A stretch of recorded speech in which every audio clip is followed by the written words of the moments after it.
Welcome,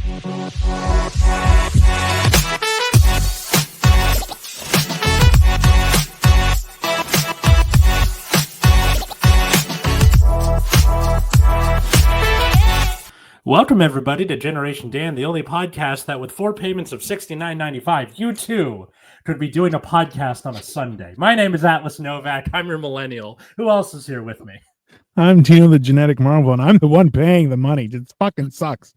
I'm Dino, the genetic marvel. I am your resident curmudgeonly old person. That's fine. I'm just here. Go. And our guest today is Aughviee Harris. How are you, good sir? Oh, I'm good. I'm doing great. Thank you for having me. Oh, it's our pleasure. I mean, this was the Atlas sent me a text yesterday, and it's like, we're discussing topics. We can't fit anything. Hold on. So I texted him this morning, be like, I've held on as long as I can, sir. I'm just going to make something up. And I was like, oh shit, I forgot to say anything. Yeah. So the topic for today is, what does success mean to, I guess, to each of us? I think I feel like that's the bigger problem, is people always look at other people and they're like, oh, I want that. And you're like, that doesn't make any sense, because once you get it, you're like, I don't really care about this shit. Like, it doesn't, it's a weird thing where I think it's a very personal question, but also like I feel like it's one of those things where it tells a lot about you, right? Like, what's important. Like, Atlas does this horrible thing when meeting new people, whereas instead of asking them what they do, he asks them, what do they do for fun? And of course they have an immediate brain freeze and are like, what the fuck? They were ready to answer what job they do. So I forgot what fun is. Yeah, I remember it was back in the day when the TV was asking if my parents knew where their children are. Yeah, I mean, I forgot how to have fun, and then half of their face melts and they look like the Phantom of the Opera. Listen, one of the funnest thing is having your parents try and hunt you down until they find you. Then it's no longer fun, but that is a fun experience. I'll tell you that. So. Victoria says, hello, Jimmy, baby boomer here in the internet machine. Jim is stuck in the internet. That is factual. Okay. Yeah. That would make a great band name. I'm putting a baby boomer in the internet machine. I mean, like the new Hootie and the Bluefish. But worse. That is accurate. Grass is always greener on the other side and over septic tanks. I have snow today. So, yeah. We have snow. I'm in Toronto, so it is cold as hell today and snowing. So fun times. Yeah, I'm from Ohio, so it's I'm used to the snow, but I haven't been there in so long that like it's foreign to me. Yeah. Where in Ohio? Cleveland. Oh, nice. Oh, we have a few friends in that area. I'm actually going to be driving. So in 2 weeks' time, I'm driving. 2 weeks, I think 2 weeks. Yeah, it's about 2 weeks. I'm driving down to Florida to visit my mom, and with that, we're gonna stop down in Cleveland. Where I'm trying to look for places to stop on the drive down to get really good food, because I'm fat. Well, no, I'm gonna visit some friends in Cleveland for the food. Yeah, no, I'm visiting people in Cleveland and then continuing for food. So, I'm like, I don't know what to do, but it's one of those things. I'm. You know what? Damn, I just answered my own question. What does success mean? Eating whenever I want, whatever I want. And I am far away from being able to drive. Like, I'm just going to go to Florida. Yeah.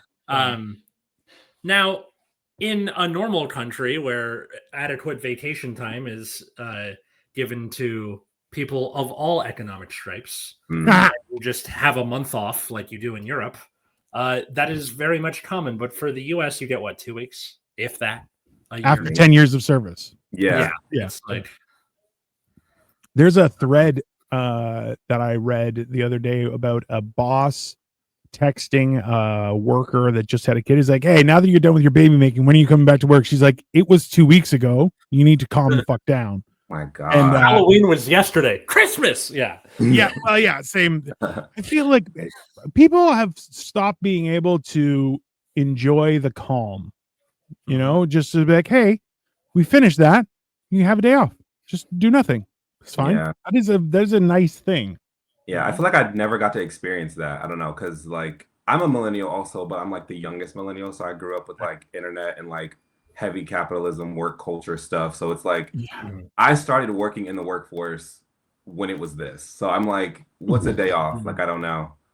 You know what? It wasn't until much later on in my career that became, people were very respectful of time off and stuff like that. And I was like, this is great. And but like at the same time, it's a huge transition where like, so like I started working and they were like, oh, and you get overtime or time in lieu. And I'm like, or money? You're going to give me money for working extra? They're like, yeah, you get money or time in lieu. And I'm I've like, never even heard of that.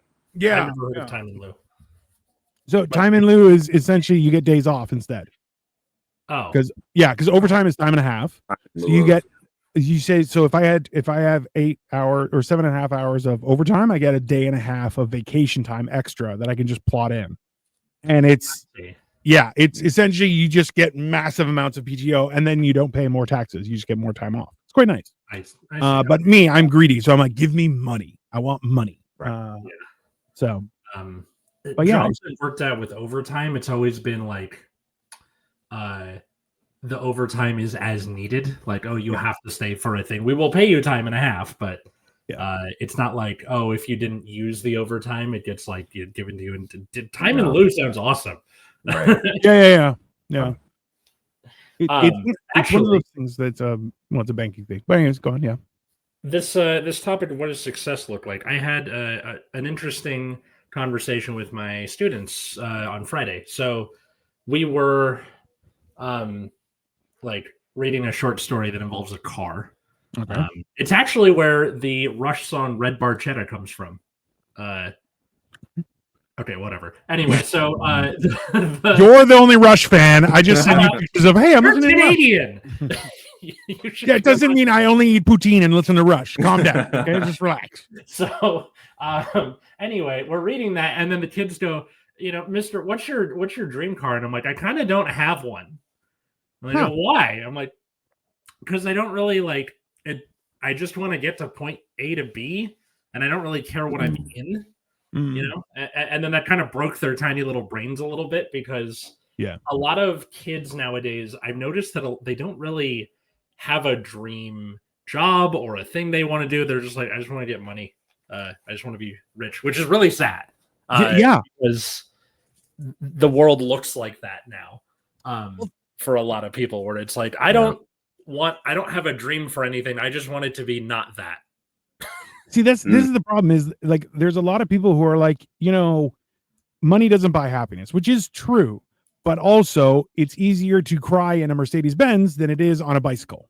Like, also true. So I understand the premise of the whole thing, but at the same time, you're like, that's not actually happiness, right? Because having freedom gives you more happiness than money, because usually having a lot of money is attached to having very little freedom, right? Like there are not as many situations that give you both.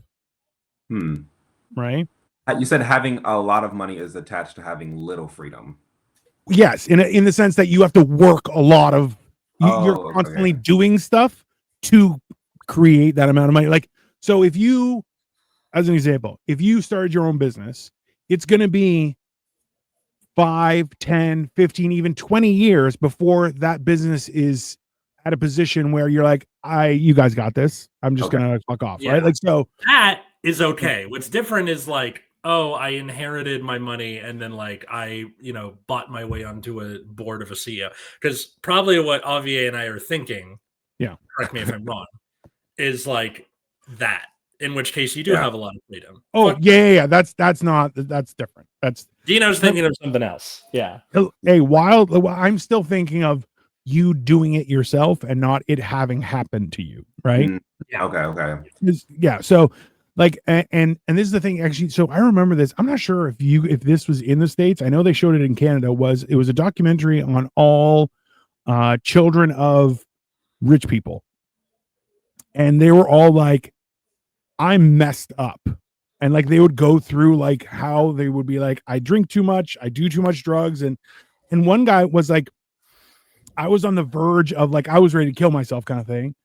And then my parents sent me to like Guatemala or some crazy, or Peru, something where you're like, nobody cares who you are. And he was just like building homes and just doing random shit. And all of the other workers were like, hey, do you know this in another language? And he would know it. And they're like, you're such a weird guy, you know? But he was like, that was the happiest time of my life, where I was like working with my hands, doing something productive. And that was it. And like, go ahead. No, I was gonna say, like, I think that's so in terms of like what does success look like. I think that for me, that's a piece of it too. It's like community work is very fulfilling. Like I feel like when you're born and you're rich and you have everything lined up for you, it's very about you and it's very about the self. But I think that success, like, you can't have self without like community. Like they feed into each other in like this paradoxical way. So yes, and in the case of like, sorry, go ahead, finish. No, that was it. No. It comes down to purpose, right? Like that's I have a purpose. I have a reason to be here. I'm not just here just spending money. That's insane. And I grew up around a lot of rich people, and a big core part of being a rich person is separating yourself from everybody else. Oh, my house has a gate. Oh, I live in a gated community. Oh, I live up in the hills, and that sort of thing. To the point where they just make, country clubs exist, right? It's I'm going to have a community with other rich people that you have to pay extra to be a part of. Oh, yeah. And for a lot of them, it's really boring. Like my dad. Sorry. Jim says they outlawed that form of overtime in California. I loved it. I ended up with like 2 months of vacation. There you go.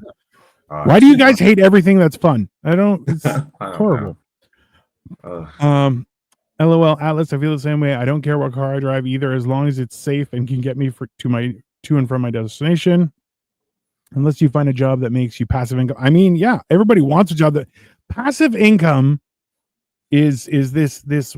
I love this buzzword because people are like, it's passive income. You're like, do you know how much dollars you need to generate a passive income that is enough to be an income?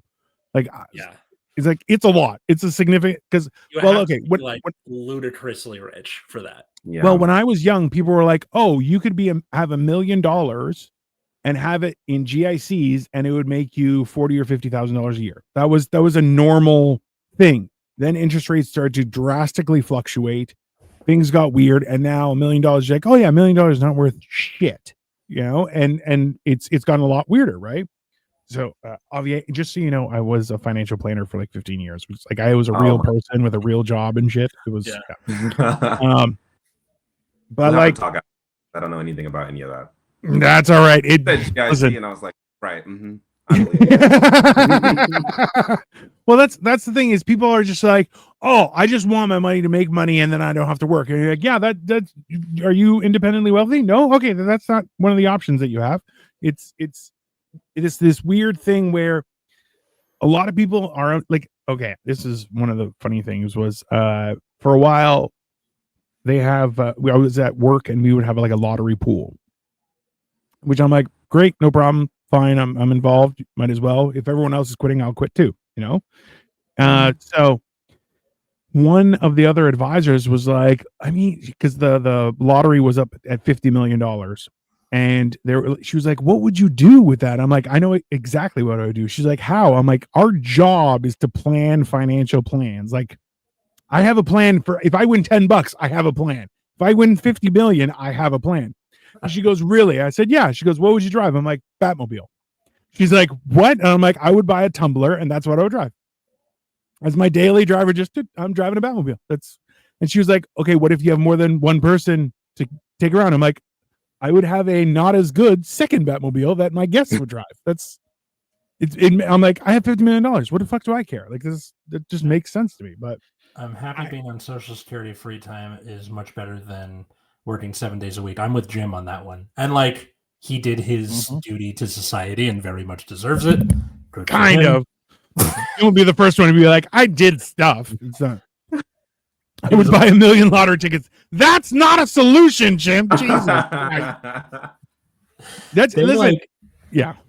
Yeah, I know I made it when I can like dress up as a vigilante and buy tricked out cars and fight crime, hand-to-hand combat, fight crime in my city. Now I know what the thumbnail is going to look like, so thank you for that. I'm Batman. Yeah, I mean, why not? Yeah. So, the idea of like, okay, success. I don't think it necessarily always has to be money, even though that's unfortunately how we look at a lot of stuff. I can't remember where I saw it, but someone either told me or I read once that Americans have an easier time imagining the end of the world or the end of society than they do the end of capitalism. That's why zombie stories and stuff are so popular, because it's like, if I gotta be like, bashing in zombie brains with a crowbar, it means I won't have to work anymore. I'm like, exactly. We could get there without the zombies, probably. It's so sad. It's so sad to me because I can go see Atlas at the time. I was at the Dime 2 weeks in a row, and Jim, Aughviee, have you performed at the Dime before? No. I need to get you in contact with Josh Spears then, because he's a good dude. But it's right next to Fairfax High School, which for context, Jim Eaton, who is in our comment section, lives in Santa Barbara and just goes to the Dime every week. The first time I saw him, I'm like, oh, okay, he drove all the way down here for a show. And then the second time I was like, what the fuck are you still doing here? He's like, just hanging out. He's like, he's got free time. It's great. He's got. It'd be funnier if he pulled up in a bus and he's just like, nah, I drive a bus all the time. Whatever. Taking a break. Let's go check out the Dime. A school bus driver? That's even weirder. Also factual, but like that's real freedom. Let's be honest. That's. I think success can like come in many forms too. I feel like if you're like, for artists specifically, success doesn't even have to be like, living in a house on the hill. It's just like, people saw the stuff I made or come to see me. Yes. Yay. I think that's I'll be honest with you today. So today, one of Victoria's cousins messaged her and said, why is Dino eating so many eggs on the internet? Because I do videos of me. You do eat a lot of eggs on the internet, I eat a lot of eggs on the internet. That is a factual thing. And for me, I'm like, hey, people see my stuff. Nice. Just because, so I eat like, I'll eat 6 or 7 boiled eggs as like, okay, that was rude. He dresses here, okay. Beauty and the Beast, just to make. I'm also 6'2" and 300 pounds. Like I used to be, and to be clear, I used to be 550 pounds. Now I am much smaller, and I'm being healthy. At the same time, I will never be a small guy. It's right. So in my quest to become healthy, I'm like, eggs are a great source of protein and they're good for your body and all those things. So I will just eat 6 or 7 eggs and I do the hashtag is 7 eggs in 12 seconds. So I'll just go like 1, 2, 3. That's impressive. No, I have friends. I have a friend who like eats eggs and stuff. I personally I just never liked eggs. That's why I was like, eggs. That's fair. That is fair. But she was like, why is he eating so many eggs? That's too many eggs for one person. I'm like, technically I'm the size of like 2 small people. So I feel like it should be fair, but I don't know. It's like seeing that. I'm like, hey, I'm doing something and people are seeing my stuff. I'm about to get really invested in those videos. It's the first time I cracked 20,000 views with one of those. Nice. It's like him eating food and his cat, and it's like that's perfect. That's the or just weird stuff. Harsh. Yeah, I saw a car covered front to back in duct tape, which I'm like, all right, cool. It was also color coded. It was weird. Wow. I was like, that car's not falling apart anytime soon. I'll tell you that. But also, why? Yeah. I think it did fall apart, and then they put it back together.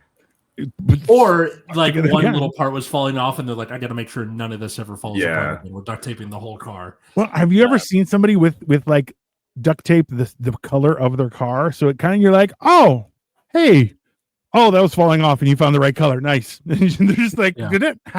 Now it looks normal." It's, yes, get the second graders fake IDs and take them to the show. That was my thought. I was like, this club is next to a high school. Mm-hmm. Oh, they definitely sell beer to minors. That's only this is West Hollywood. There is so many like seedy things next to Fairfax High School. They have like a flea market there on Sundays too. That means you could buy knives and ninja stars. Nice. Yeah, totally. Yeah, if the kids from South Park are in the That's invitation. that's my only thought when I think of like a flea market is that one episode of South Park when Butters gets a ninja star stuck in his eye. That's still one of my favorite like jump cuts I've seen in everything. It's like an anime ninja star in the eye, and then it just cuts back to reality. Yeah, and he takes life. a second where he's like, "What?" It's stark quiet, and everybody is just looking at Butters. I mean, yeah. And they take him to a vet. They like dress him up as a dog and take him to a vet because they don't want to get in trouble by taking him to like an actual hospital. Makes sense. Come on. Oh my god. It's horrible. Yeah, I'm driving the bus to get the kids their fake IDs. I'll text you later, but I'll be listening. Thanks, Jim. You're awesome. Yeah. So I always thought, so we had talked about this before, is like there's certain things in life that once you do, you can't go back from. So like one of them is water dispensing from the fridge. Once you start having that, you can't go back. Automatic ice from the fridge, also can't go back. Once you get movers. Oh, yes. Movers, definitely.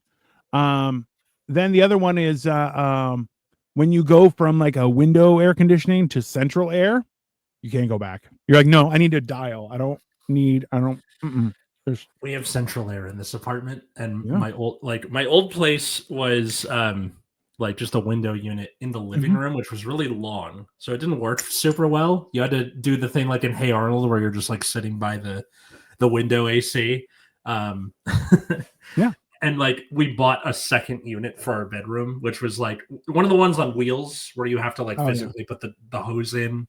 It's horrible to the window yourself, like one of those. And then now in our new place it's central, and I'm like, I can never do not this again. Yeah. No. It's quieter. You're like everywhere it has the same temperature. Like, this is great. This is, you know.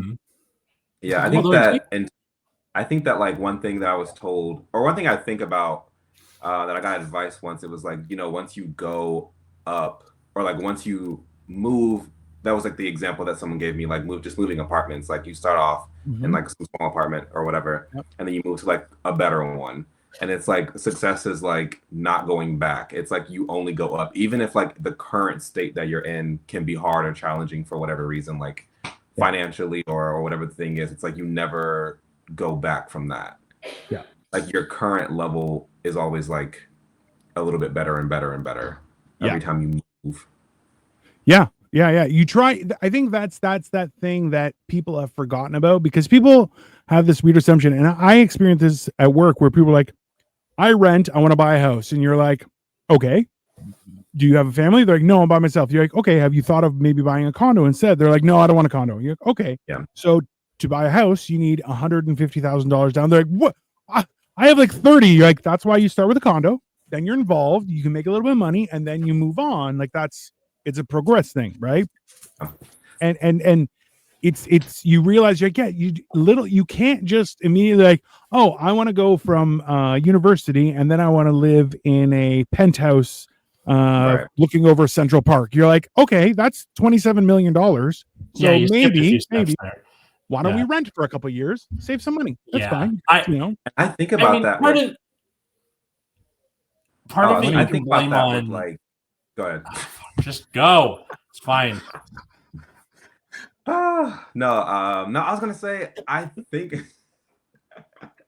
it's great. I think about that with like the kids too. Like you said, like the kids don't have, they just know what they don't want. They don't have like clear visions or like ambitions for anything. And I feel like people don't teach kids that. They don't teach like students like, hey, it's not gonna be like a jump. It's not gonna be a leap. It's not, you know, a sprint. It's really a marathon. It's like piece by piece by piece, you have to build this like status and success and like these levels. Because I didn't learn that. I didn't learn any of that. And I was at some point some delusional kid being like, yeah, I'll just do this and I'll move to LA and then I'll be it, and then that'll be done and I'll be fine. And it's like, and then I'll move it to a giant mansion and there's a lot of small little details in there that matter that you have to like work at, and it takes years and time. Oh yeah. I think that's part of being a kid, because you just lack the life experience where you're like, yeah, I'll have like a house by 25. And like one of the best pieces of advice I got from my history teacher when I was in high school, shout out Mr. Lee, is that he's like, listen, your 20s are going to be like kind of a nightmare, but that's where you do all the crazy shit. That's where you date someone who isn't right for you, and drink all night, and then you have a huge hangover the next day, and like you create the memories that you reminisce about later. But this is the quote that sticks in my brain: your 20s are your chaos decade, and your 30s are when you start getting your shit together. And that made me feel a lot better as I fumbled through my 20s. So now I'm in my 30s, and I'm like, okay, it's going reasonably well for me. Well, I tried to. Such a gremlin today. So my wife is actually from originally from. She was born in the UK. Her family is from China and Hong Kong. So I explained to her before we got married. I'm like, you have to understand that like Toronto, LA, New York, London, Hong Kong. These are all places to make money. Okay, and they're nonstop. It's hustle, go, don't sleep, make money. Da da da da da da. I said, Greece is where you learn how to live. And she was like, I don't understand what you're talking about. I'm like, you'll see. So for our honeymoon, I took her to Greece. I'm Greek. Went, hung out with my family and everything like that. And she was just like, oh. I'm like, because you can't, Greeks work as much as they need to satisfy their life needs. And then they enjoy their life. So the idea they're like, oh, well, if you work a little extra, you have an extra money. I'm like, yeah, but I'm not going to spend time with my family. Why would I do that? And you're like, oh, if you work this weekend, you're going to make overtime. I'm like, yeah, but then I can't hang out with my friends and family. Why would I do that? That doesn't make any sense. And it's this weird thing where you're kind of going, you have to have a perspective on what's actually important, right? Which we actively, I don't know if we've been groomed to forget about, but a lot of the times, like as soon as we have any sort of downtime or a day off, we're like, oh, I should be doing something. I shouldn't be enjoying myself. And you're like, no, you shouldn't. Like for years, I've had the argument with my wife was whenever there's a statutory holiday, she's like, what should we do? I'm like, no. Nothing. Government, who's horrible, have said you work so hard, you deserve a day off, and they're the worst. So if the worst person is telling you need a day off, maybe we should do nothing. And finally, she started agreeing with me because I was shit to be around when we would do stuff on those days. Because I'm like, no, we're not doing anything. I fought fire with fire. I like how you wore her down over time. That's correct. But that was the thing is you're going like, hey, taking a day off and doing nothing is better than working yourself to the bone. And then you're like, oh, now I need 3 weeks off because I'm sick. I'm this, I'm that. You're like, yeah, just that is correct. It's like, that is correct. Yeah, that's right. I am like water. That's fine. I know there's there's that story of when like preachers first arrived in the kingdom of Hawaii. They're like, these heathens, they work until about, the stroke of noon, and then they stop working. Why are they stop working? And they're like, because we did all the stuff that needed to be done. Now we're going to go like enjoy ourselves. And then that like broke their little brains a little bit. Yeah. And like, that's a big part of American culture is that whole Protestant work ethic thing. Yeah. Which annoys me and is part of why the boomers are the way they are, where they can't really let go of their like work because it's tied to their identity, which is why I asked people that question. Bam, full circle. Fair. No, but it's that whole idea where people hold more precious there, and that's why it's such a diabolical question that you ask, is that because people pride themselves on, oh, I do this for work, and you're like, I don't care. I don't work with you or work for you or have any use for you. What do you do for fun? Because that may be something that I want to join you on. And they're like, Foon? Is that how you pronounce it? Foon? You want to have foon? You're like, I mow my lawn for foon. No, that's not foon. That's work.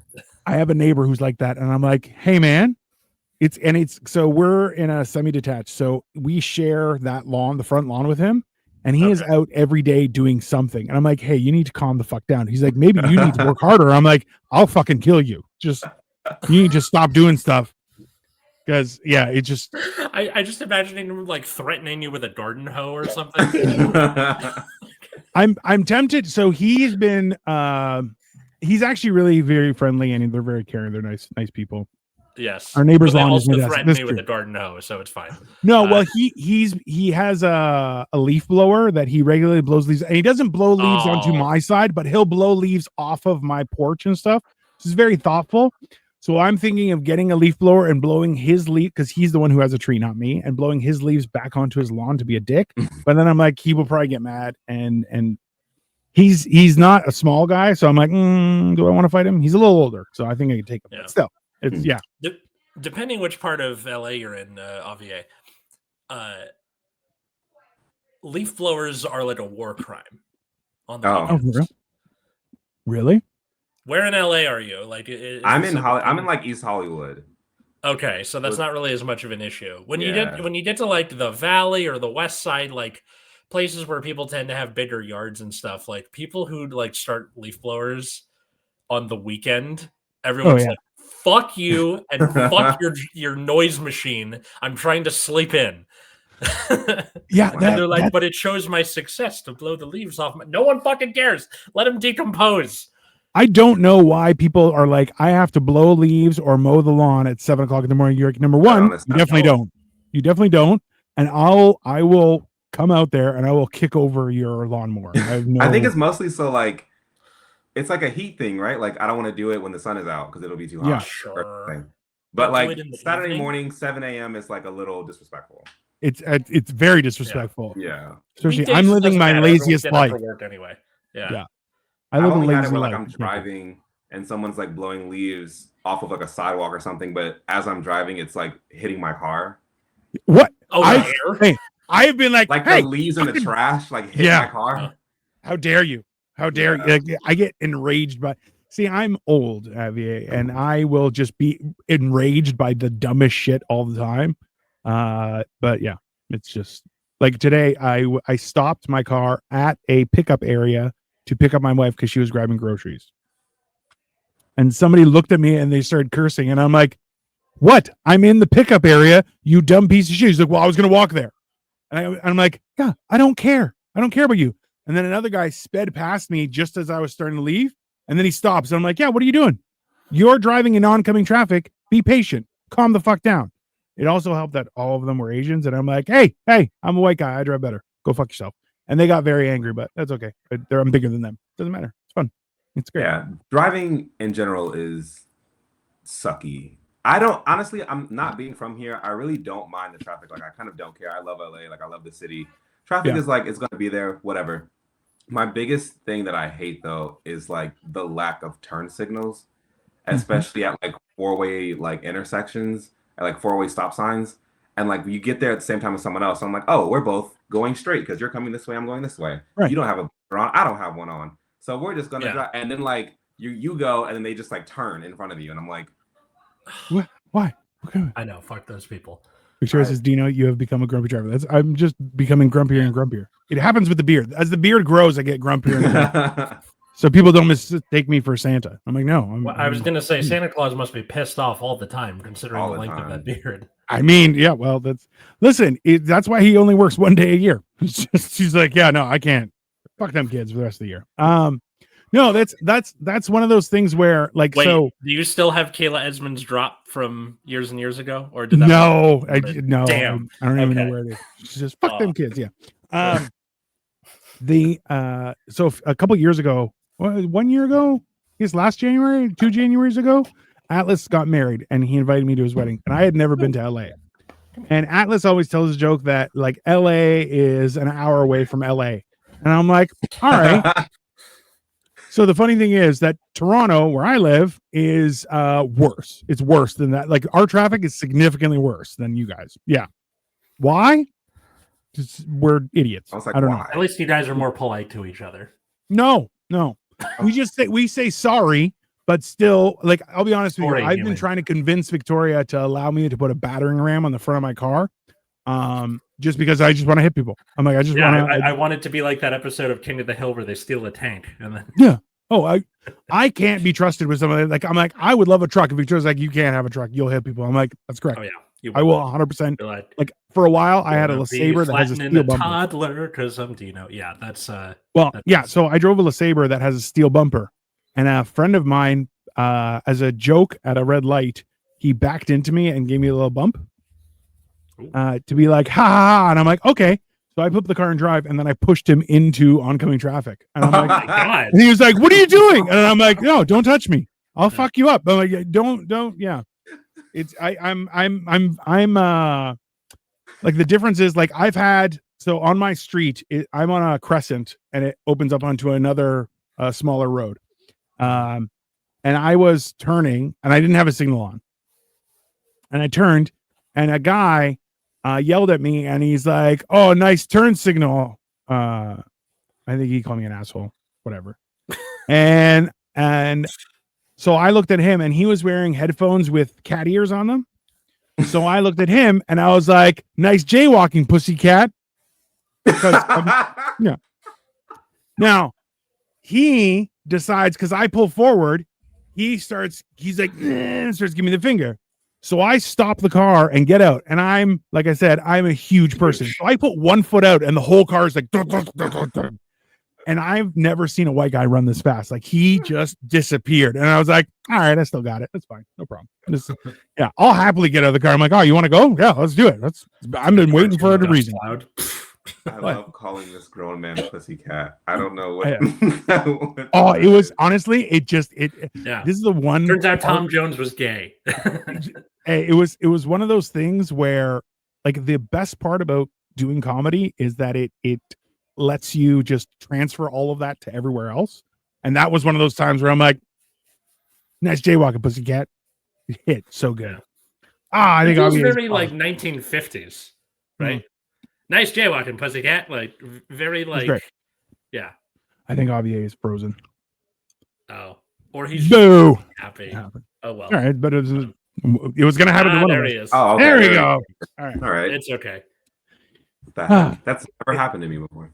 It happened. It happens to everyone as you get older. It's just one of those things. Don't worry about it. Yeah, I fix it in post. When the episode comes out on Friday, I'll just cut that part out. Okay. Yeah. You probably cut out my joke too. What I missed? What did I miss? Something about calling the, like, nice jaywalking pussycat, like pussycat admin. Yeah. No, one of my favorite things is like when people have, like, you push your friend's car to traffic. I love when people have like disproportionate reactions to like a prank or like something like light and funny, and then something else, like they do something drastic and like times 10 for like no reason. Oh yeah. Yeah, I'm definitely like that. That's when, like, so okay, apparently I'm the epitome of that. It's fine. So just not really helping your case there, Dino. No. I like people knowing that I'm like, hey, just in case you didn't realize, I will ruin you. Just start there. So this past in October, it was my 3rd year being a scare actor in a haunted house. And so this is the thing is, I'm like, I'm scary on a Tuesday afternoon in the summertime. Okay. This is my life. I have gotten off the bus and be like, do you want me to wait here while you walk away? And women are like, please do. And I'm like, yep, that's no problem. I understand completely. I've asked people, I'm like, would you want me to cross to the other side of the road? They're like, would you mind? I'm like, nope, that's no problem. So in doing this, somebody asked, say, like, hey, Dino. And the guy goes, what? And I'm like, you're not Dino. He's like, oh, maybe I'm going to take your identity. And I'm like, I'll ruin your life, little boy. He was like, what? I'm like, I'll break every bone in your body if you ever do that again. He was like, I'm just joking. I'm like, I'll kill you. I don't give a shit. And the boss is like, why do you have to act like that? I'm like, I'm crazy. It's not my fault. There's this podcast I like called Weird Little Guys, and kind of what it sounds like, where it's just homesteaders and people who do like really racist shit. So there's this one guy that she covered where he wasn't necessarily like ideologically involved, but it was just like any little slight from anybody, and he went to the point where people are being put in like witness protection to avoid him. Or like, oh, you cut me off in the 7-Eleven parking lot, I'm gonna subscribe you to every spam magazine, I'm gonna put your name in the FBI's mode, like just fucking everything. And it's like, okay, calm down. just a little. Because that's not even a prank. That's an error. That's yeah. I see mean, if I can find the episode and link it in the chat because it's like send that to me. I want to watch that. Yeah. Hey, I'm gonna show that to anyone who's like, Dino, you overreacted. I'm like, or is this guy overreacting? Yeah. I'm like, I'm not this bad. There's always someone worse. There's always someone worse. That's yeah. I like to tell people that I used to be too fat, and now I'm a socially acceptable amount of fat, the size I am right now. Now that's success. It is great success.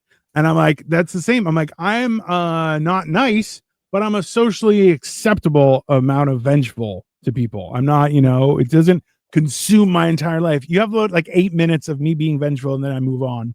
It's, it's fair. Or like, if you touch my food, I'm going to break your finger, and then you can go to the hospital. I'm going to finish my food. It's fair. It's just, Yeah. I feel like vengeance is one of those things that is kind of a luxury.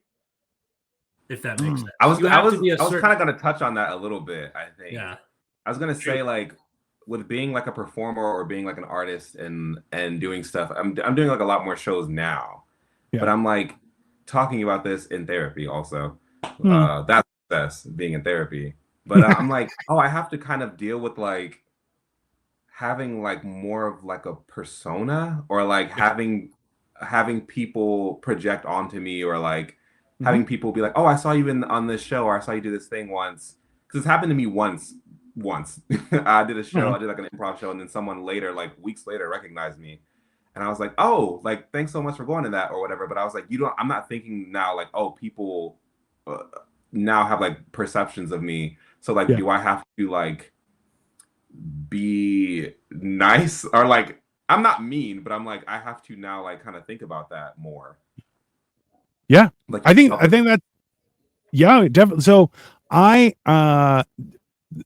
had similar things where people just decide that they can critique me, which I'm like, I don't perform for anyone but myself.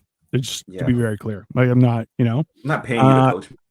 Yeah, it's very, very odd. Like I remember going after another comedian, and I just destroyed my set, and people were dying of laughter. Nobody, it wasn't so bad that people got up out of their seat, but people were like bending over laughing, and he walked to me, he's like, man, you bombed. And I was like, I was just after him, and I'm like, oh, thank you. And I'm like, so whether it's a compliment or criticism, I just go, oh, thank you. Because I'm like, I don't give a shit. I just go, oh, okay, it's fine. And just because I found out a while ago too, was that most performers that do not have, like you said, a persona where it's separate from their real life, because doing comedy, you are very exposed. You really open yourself up to a degree that's, let's be honest, not safe. It's too open, right? But every comedian, actor, performer that leaves that as their natural state has gone on to harm themselves. So it's like, having a separate kind of, yes, I'm that open off stage. No, I'm not. I'm not. Yeah. That like is a help to your mental state, because apparently it is not good for you in the long run, because it makes shit weird. I think I'm meeting like a lot of performers and a lot of like comedians and stuff, and like on stage they are like this extroverted, like super funny, super outgoing person, and then you meet them in person and they're very like reserved, but still respectful and kind. But it's just it's so different. And like even now, as like I'm writing jokes or I'm writing material or I'm on stage, I'm like, this is really personal. Like, do I want these, like, just a room of strangers? Also, this is recorded. Like, this is going out to the world if it wanted to, So I'm like, how do I like handle that? Like, how do you handle that, like, as someone who's gaining more success, or like, doing more shows or doing whatever, like that persona versus personal. And that's, I think, like one of those milestones as a performer that you kind of go through where you kind of realize you're like, oh, I don't give a shit about anybody else's opinion. You know, and because I think it's weird where especially in comedy where people were like, I'm part of the show. You're like, the fuck you aren't. Just go sit down. You're an idiot, right? Like I went with a buddy of mine to a show and he's done this like 3 times where he'll go and sit in the front and then go, oh, I didn't know I was going to be part of the show. Cause like people start doing shit. And I'm like, hey man. And he's like, do you want to sit in the front? I'm like, never. I don't want to do that. That's not entertaining to me. And, the worst part was a headliner went up and essentially it became just him back and forth for like 30 minutes with these 3 girls. One of the girls had just lost like her stepdad or something. So she was not in a good place.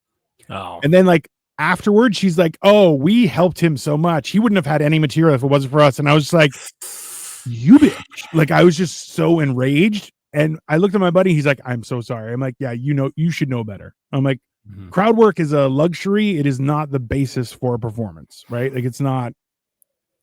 But I'm just like it's weird where people are like, I'm part of the show. You're like, nope, no, you're not.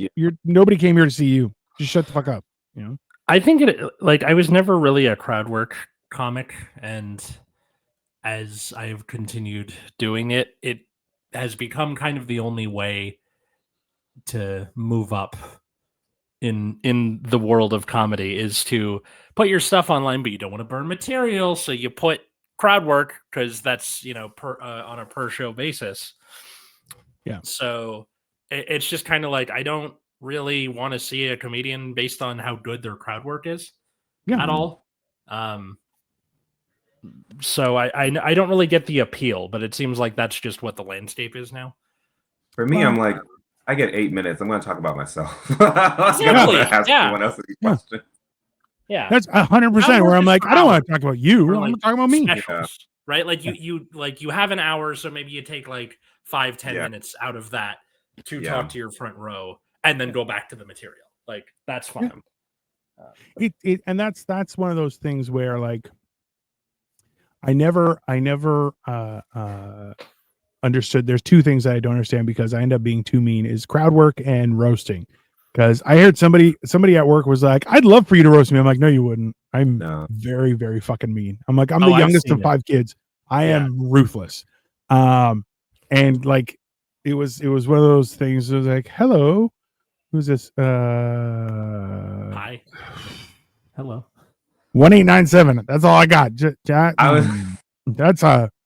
That is a lot of letters in that name that I am not sure how to pronounce. Jaquel Selmon? Sure. All right. Hello. Welcome. But like, so I did a joke. It was a friend of mine's wanted to do a roast for his birthday. And I was like, all right. He's like, you're the last person to go before me. I'm like, sounds good. And I went up and I roasted all of the comedians that had gone up. One of them, I was like, I didn't know sadness could be a fashion style. And and the girl who was right before me, who was very popular, was like, I was like, she was here. She did great. I'm like, she also proved that you don't need cleavage to distract from a lack of talent. And no one said anything. And I was like, you're all cowards. That was fucking gold. And afterward, I was like, hey, they're just jokes. She's like, nope, it was a good one. It was a good one. And I was like, oh, I hurt your feelings. I'm sorry. And it's like, since then, I'm like, I'm very hesitant. I'm like, I don't know how bad we want this to go because I'm not a nice person. I'm like, all of my siblings were mean. So it's just one of those things where like you warn them. Yeah. That's on them. Well, asking a professional comedian to roast you is like, you should know what you're signing up for. I don't know. Well, and I think a lot of people are like, oh, you'll just roast me for whatever. And I'm like, no, I can tell what your insecurities are because I was like, I think people also aren't aware of what other people are aware of them about. Like you don't know what I notice about you. Yeah.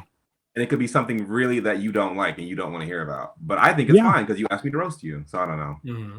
Well, that's the weird thing is that people think It was okay. I think Key and Peele did this where there was a guy like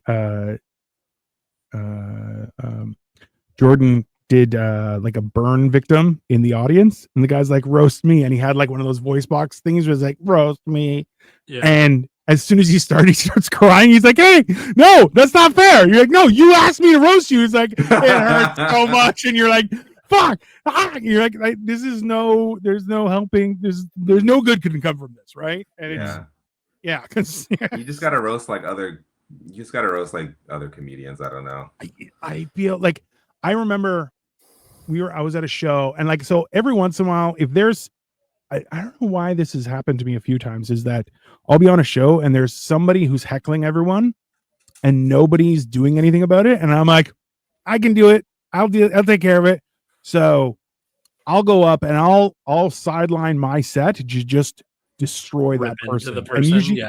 well, so like one guy started heckling everybody, and then I was like, "Are you wearing shorts at a bar in the evening? It's not even summer. What's wrong with you?" I'm like, "You're not even wearing shoes. Like, what the fuck?"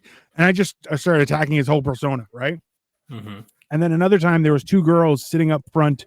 They were sitting close to the stage, and it was an open mic, right? So you're like, you can't really decide who's there or anything, right? And they were talking loudly as soon as, like, they weren't talking loudly until someone would go on stage, and then they'd start talking loudly. So I was like, "Hey, what's happening, Forever 51?" And they were not happy at that. That's and so, like, "What?" so Or no, I said Forever 41, and they're like, "What?" And I'm like, "Oh, is it 51? I'm sorry." Oh my god! That's And they that's so immediately got up perfect. and I left. love that. Yeah. Well, they got up and left, and I'm like, "Okay, back to comedy. Go fuck yourself." Like, I don't like, it's not a thing for me, right? But I don't know.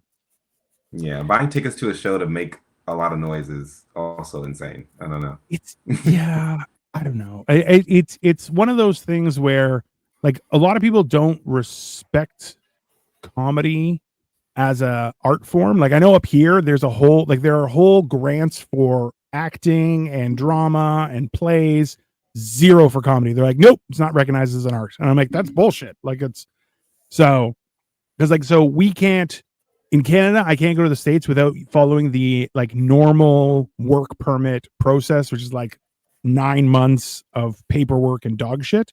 Whereas you guys pay $25 and you can work up here as a comedian. It's the weirdest fucking thing. Yeah.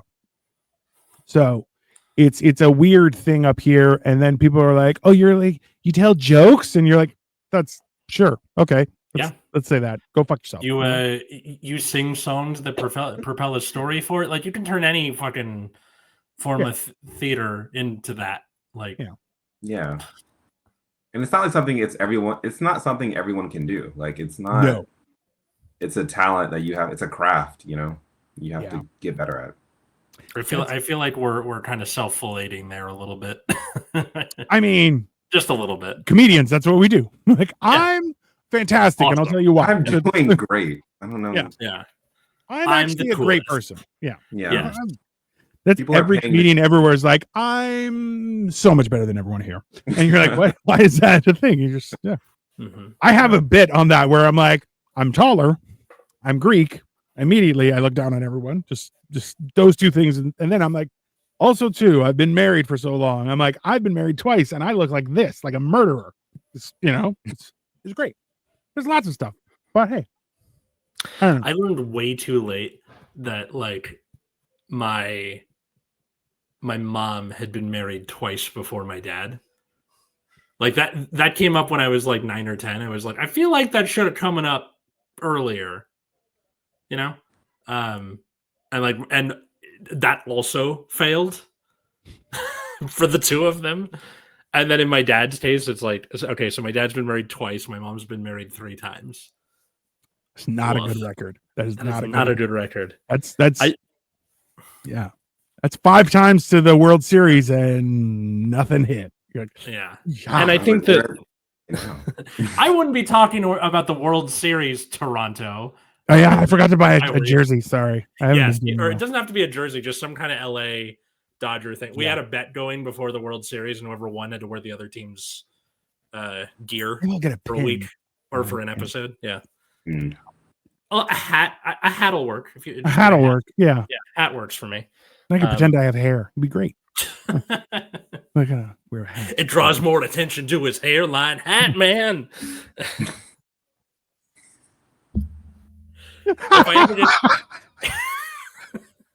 If I ever get Tom Hardy's like attention, he's gonna punch me in the face. That's fine. The amount of like things I've done with his material on TikTok, he would be ashamed of me. It's fine. He's fantastic. I'm sure he loves it. Okay, here's a question before we have to wrap things up. What is one thing that if you in your mind you're like, what would signal to yourself that I'm a success? For me, it's two things that I've always had in mind. Is number one was to have a driver. I have somebody drive me around. A driver. Okay. And the other one was to travel with only a briefcase, where I'm like, I don't need if I need clothes, I can just buy them, or I have them wherever I'm going. I don't like those kind of where I could just, I'm leaving and just off I go. Like those two things I think are the monkey's paw curls. You take an Uber everywhere, and then I have completed the prophecy in the worst way possible. Welcome back, and thank you for subscribing. We appreciate it. Okay, Aughviee, you want to go first? Yeah, I think I'll go with the first thing I thought of, which was home ownership. I would love a home. I would love like a nice house. Like I grew up, I think a lot of it has to do with like how I grew up. I grew up in like one house. I never moved like as a kid. And it was also like my grandparents' house that they bought. And my mom and her siblings grew up in that house. And then me and my siblings grew up in that house. So I would love like just land and like a home that I could have and like pass on. I think that something about home. Our home was sort of like the base home where like the holidays happened and like people would come over for no reason, like that kind of thing. I think success is like just like a good home for me. I get that wasn't a very funny answer, but no, but it's accurate. It's our finishing questions are very earnest. It's fine. Yeah. No, but it's the idea that I have a house and that's the headquarters for my people. Yeah, like everyone. I'll say it's a headquarters. That's what it is. Also, you can call it my lair. You're like, I have a lair. It's everyone just we're planning, head to the lair. Like that's Yeah. No, that makes sense. Room. Yeah. It's got a dimmer. You're like, it's a lair. Yeah. It's got a No, that's fair. There's an aquarium with like sharks in it. With a trapdoor over it.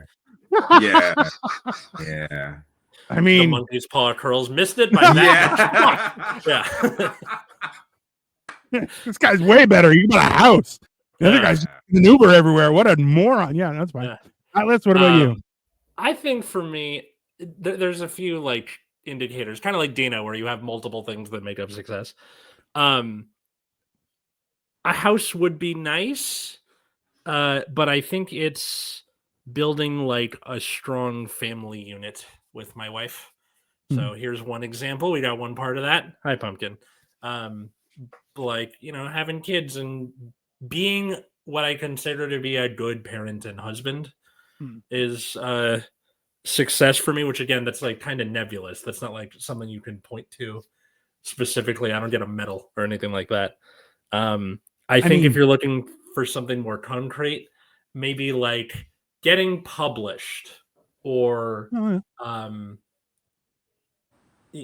getting something made professionally. So I'm working on a musical, so like if that gets made, or if I like make more of these short stories and then make a book out of them, then that gets published. That feels like a good like marker of success to me. Whether it's super monetarily successful or not. And I guess the last one is like a machine that dispenses X thing whenever I want. Right?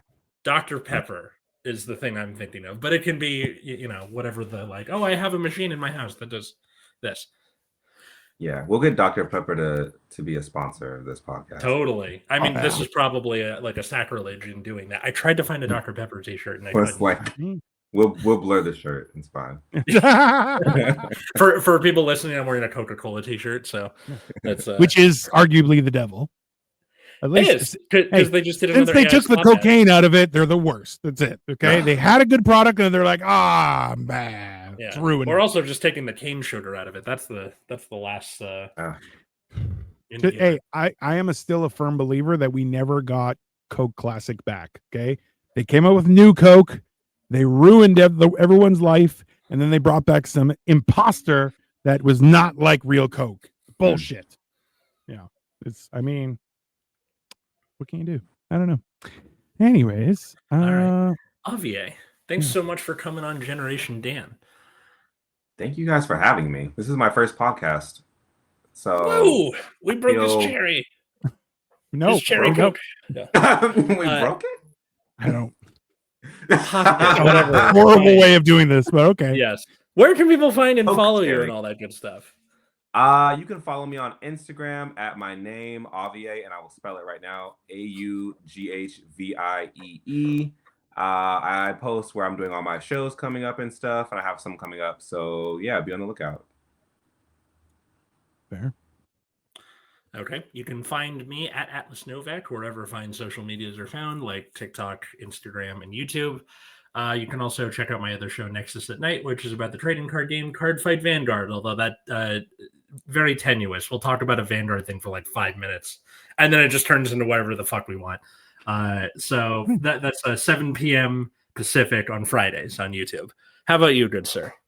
I am right here. Do you know the Genetic Marvel? I am mostly eating and doing stuff. I am planning a couple trips, so follow me.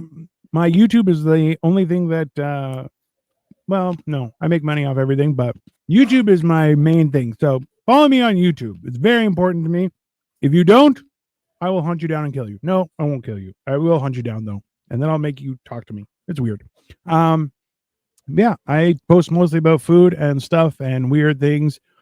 So come check me out. And in the meantime, I have a bunch of stuff that's happening right now. I started Morning Motivational Rant again. We're doing it Mondays and Thursdays in the morning. It is very entertaining, mildly motivational, but I do rant a lot. So, pick your poison. It's there. Alternatively, yeah, that's about it. And enjoy the rest of your Sunday, everyone. All right. Bye. Bye, y'all.